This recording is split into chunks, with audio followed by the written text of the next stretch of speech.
Game number 1 is out. The bus is flying in, and we're starting things off with Tfue and Scoped on the east side of the map, so a quick bus drop for them.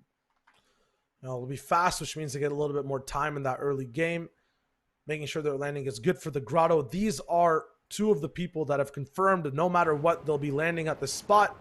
Tfue has advocated for 3 people to come to this drop spot today to make things get crazy because he's that confident as to what's going on. They're going for the straight up drop down, and I'm wondering who else is going to be at the grotto. Will they be contested from that mini map? I think absolutely. I think they definitely will. Legedian is in the air tunnel. You don't typically see these guys go for it, and Tfue's going to go right in, and he gets him with the 140 pump shot. Legedian, a misplay off of game number 1, and they are definitely not going to let this one go. An interesting entire interaction. They're going to be able to get this off as well, but now they're wasting so much time spent to shake him down and not getting loot for both of them there. Interesting. A little bit of an advantage waiting for just not only the shakedown to know exactly where the dual partner will be to make sure the grotto is clear, which it looks like it. The next part of doing that is that with that big pump that Tfue got at the end after tagging him first, it's free storm surge that these guys don't have to worry about because they're not going to be directly contested. So they're probably going to be about 300 damage total, possibly 100 above. And on the other side of things, a little bit of false advertisement in the name. Grotto Chap is not going to be at the grotto. And he's not going to be at retail either. He's not going to be at any of the spots that he switched to off of Heats. AV is just taking out Acorn, who lands Slurpee, and they're taking Innocence and Agers' routes.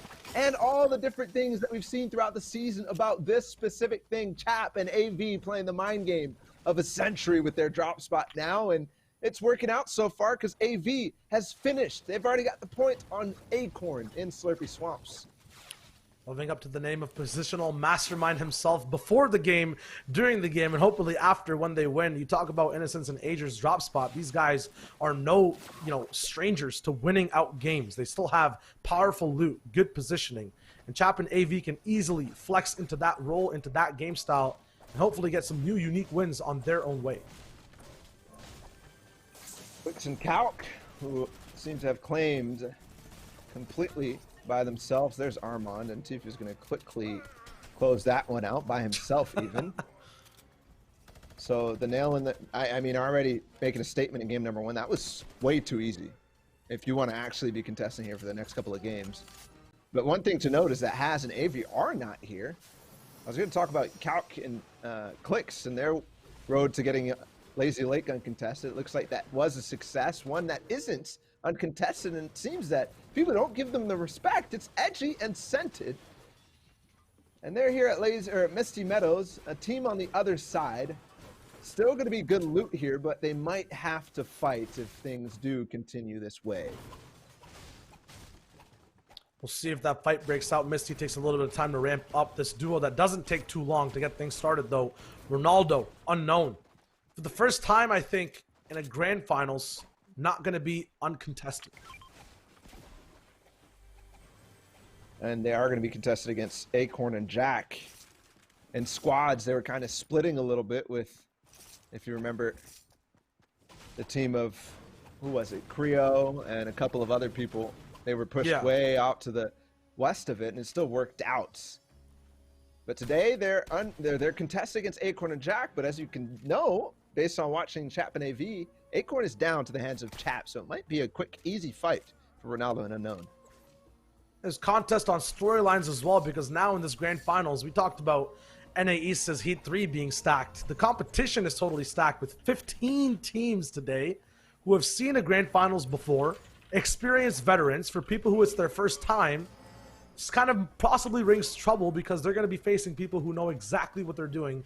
In EU, there are only 7 people who had the experience of a grand finals before. This time, people are just looking for repeat performances. Booga and Stretch obviously looking for more fame and to reclaim their spot at the top as well. And something that's changed, we saw multiple weeks for Stretch and Booga where at least they had a few games uncontested, and instead of staying at the agency, they opted to go for the positions that they like, that they got and that they used in squad grand finals. This time now, what they learned and what we saw yesterday was that they hop up on top of the agency and use the silent sniper to take as many shots as they can with their heavy bullets to get as much storm surge as possible.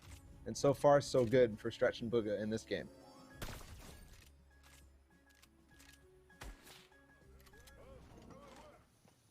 They'll wait out as we move on over back to Clicks and Calc. Coming straight out of Lazy Lake, not even minorly contested at all. We're moving past it at least. They'll try to find their shots off as I think our replays once again catch up with the real game. It'll be slightly frozen. Not sure if it's the same way on your end. Yeah, it's on my end too. I'm not sure. I think they can still hear us. Yeah. Yeah, they could still hear us. So I don't know what happened, Fung. If you can give us an update. I'm gonna guess it's not his problem. It's probably a problem of the producer. No idea. He's restarting his PC, by the way, so we're not gonna be able to do anything. Is there any other story left to talk about? Yeah, Doves and Mega, where are they at? Out of the rig. Yes. He's facing probably who? okay. Nano They're Vivid, right? facing Nano Vivid, yeah, exactly. And they're not one to just leave a fight behind. These guys always want to finish things out. 100%. Doves and Mega would actually both sides. We saw it go to the end for Nano and Vivid in their heats over and over again. And we're just going to have to talk about anything. Well, the observers should just continue, I think, and keep spectating the game. But for now, we're kind of stuck here as our producer has to restart everything. Anything else? I think possibly Shark, Assault and Blake, and possibly against Haz and Avery. Although I'm not sure if they're going to continue on that. Haz and Avery switched off to the Grotto yesterday during their heat. So I'm not sure that could be the sign that they don't want to come back. There's one big thing that's not drop spot oriented. We'll switch between a few duels here as we try to get ramped up again. There it is. The gameplay's back in. Doesn't have to do with drop spots. Doesn't have to do with leaderboards. It has to do with reputation. I called it calm versus chaos, where it's people who are industry veterans in a sense. People like Zayt and Saf, Graska Daxel, who are a little bit more cool, calm, collected, experienced, played together for a long time, versus these new duos like Clicks and Calc, who are coming in, proving that it's their raw skill individually that will carry them. Doesn't matter how long you played for, doesn't matter who you are, they're here to stay. I kind of lean on the side of the chaotic theories, of maybe it's more so these guys picking up the meta fast, beating out people like Zayt and Saf. What are your thoughts? We'll have to see. Oh, okay. Zayt and Saf clearly looking for an opportunity to move through Pleasant Park on the north side of the map.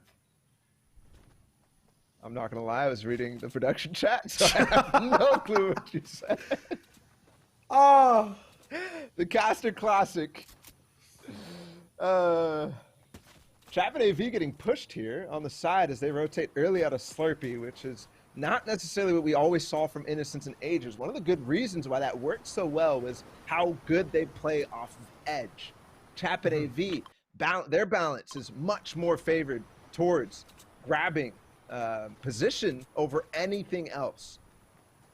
And so now they're moving in towards the center of the map.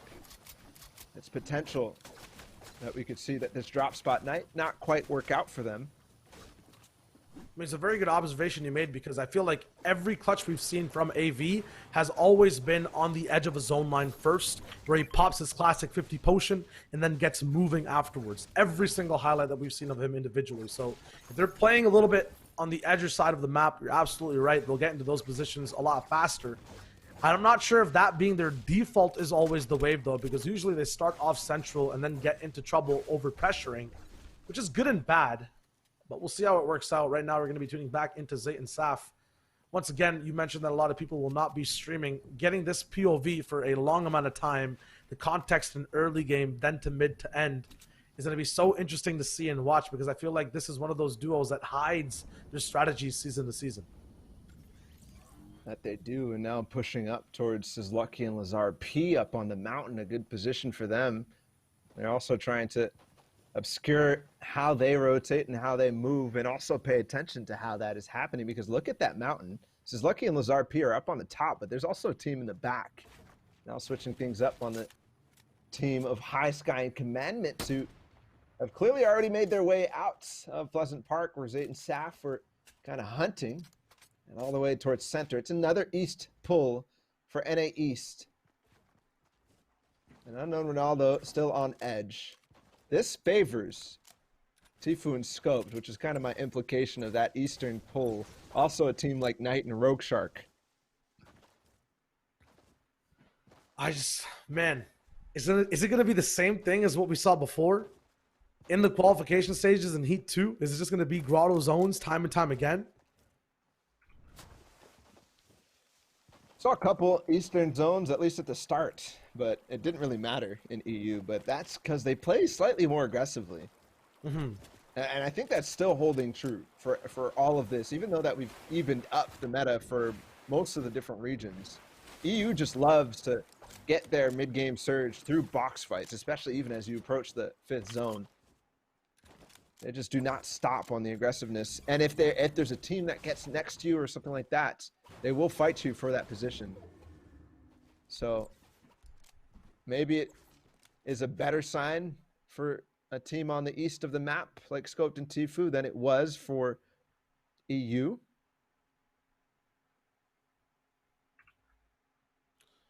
Will always have effects, especially when it comes to the mental game to game. Maybe 5 and 6, people finally get fed up of never getting zoned, decide to just get out and get there first before it even shows up. Right now, we tune in with Centered and Edgy as we work on our audio, getting that right back up.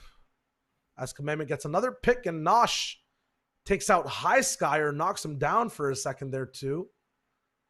Finally finishes him off, and Pokes as well, who was doing so good in his Heat individually. You have to remember that everyone here has had some form of high success just 24 hours ago. So they're coming off with confidence, but there's only that much room at the top of the leaderboard. There's always going to be people going down. Storm Surge as well, 87 left alive. Assault and Blake just above. We saw them have issues slightly in their earlier games. Hopefully it won't repeat itself. They got into some lucky box fights that they ended up winning in record speed. I think that was against Zayt and Saf as well. Yeah, it was over at the Weeping Woods edges, and it repeats itself, but on a different side of the map. So many different teams end up rotating together. We saw the same thing, the same effect on EU as well, which is very interesting. So we'll see if Blake and Assault really have an impact on Zayt and Saf's rotation going forward. Zone's finally locking in. We see the POVs from both northeast and the southwest. Chap and IV in a fight, and he's on the box of Unknown, who has no HP. Getting shot in from Calc and Clicks. All these stories finally intertwining.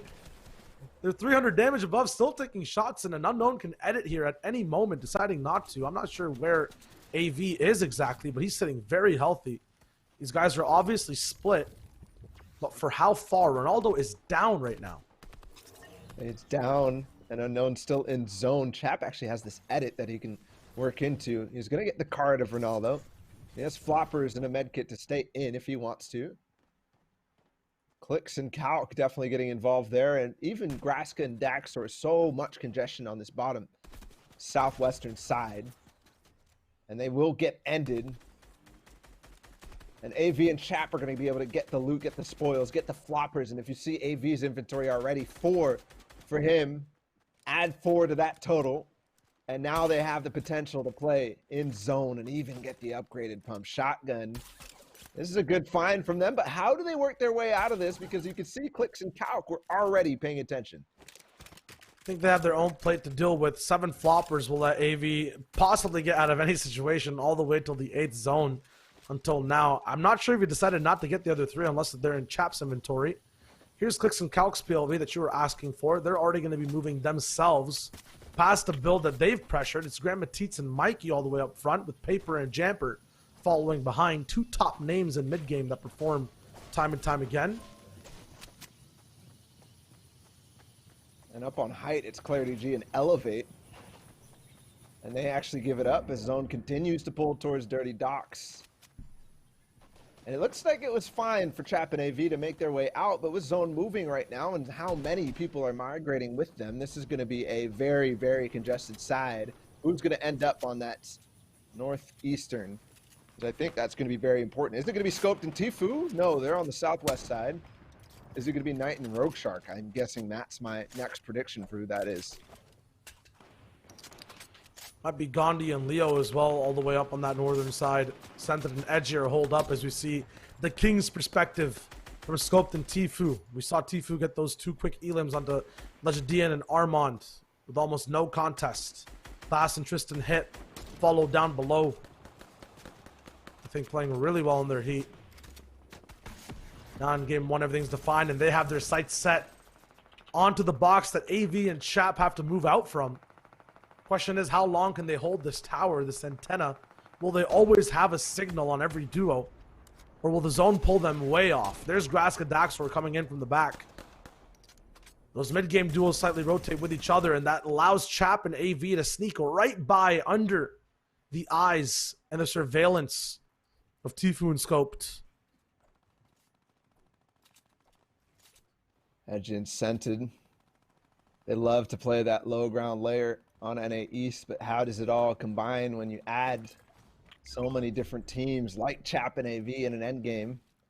Can they actually find success? Edgy and Scented are one of the teams with almost the most amount of wins throughout everything, throughout all the heats, but I think that title still goes to Acorn and Jack, who we saw Acorn fall earlier. Did they get the reboot? That's a big question. Shark and Nice are not that team, and it continues to pull even further east. I don't think that anybody would have been prepared for this far of a rotate towards the side of the map, all the way down the docks. And now the options for half and half start to have implications, because there's different things that can happen. We can go straight into a water zone. We can then fight kind of industrialized inside a city atmosphere in dirty docks. We can pull all the way back up a mountain, which would be so dangerous with all those builds available right now. Or even go towards a mountain goat territory all the way on the side.